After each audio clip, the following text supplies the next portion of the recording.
I have some prepared remarks regarding agenda items 2, 3, and 11. Item 2 is the 3.94% proposed pay raise for teachers. Item 3 is an undisclosed pay raise for the superintendent, administrative employees, and others.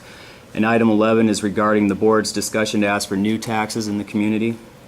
In general, I feel these three items feed off of each other.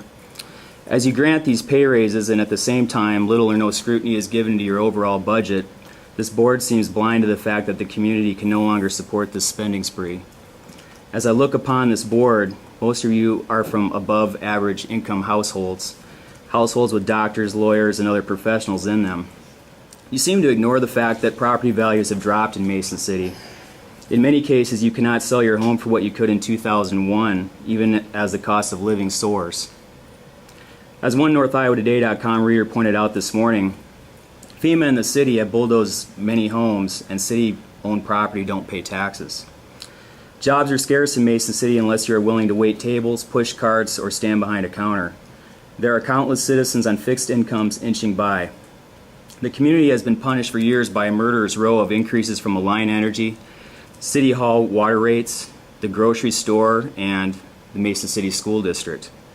Just today on NorthIowaToday.com, a woman calling herself Erica wrote, "I work over 40 hours a week and it isn't enough to support one child, myself, and our pets. I receive food stamps and WIC even though I work overtime. Minimum wage, Mason City jobs just don't cut it." In my interaction with the community, and I'm not talking about the country club types or the cultural crescent dwellers, I'm talking about real people that don't have much. They know hardly anything about this school board, what you spend, where your money comes from. They may not care. Their concerns lie in making their rent and sometimes their next meal. What I do hear consistently is that the Mason City School District will ask for more from the community, spend it all, and then ask for more. Is this the reputation you want in the community? As I canvass the city at all hours, I see what you are ignoring. I see people shuffling down the street pushing can carts. Many homes in disrepair, weeds, shuttered businesses. The community is deteriorating from the bottom up, and yet you ask for more.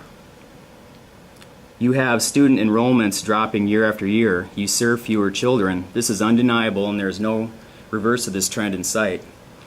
You have near record numbers of children on free and reduced price lunches. Why do you think that is? Could it be because parents make less money? And yet you ask for more.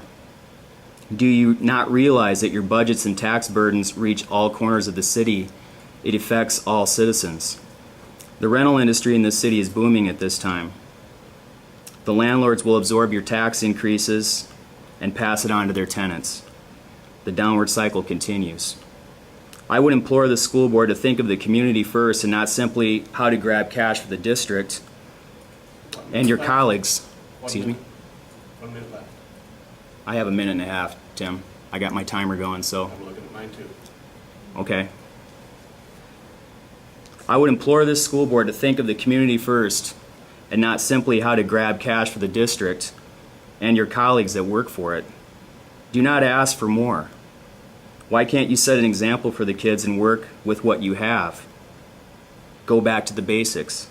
Instead of $50,000 for assessments to show teachers what their students are not learning, try a pop quiz. That's what we did back in the day.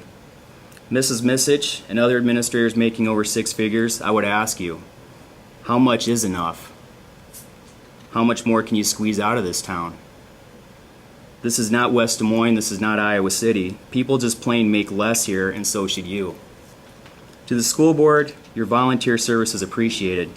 That being said, I would ask you to go back to the drawing board and tighten the belt. Perhaps even shrink the budget if that is possible.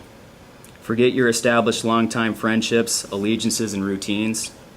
You do not serve them. You serve the citizens of Mason City. The community would be grateful. Thank you.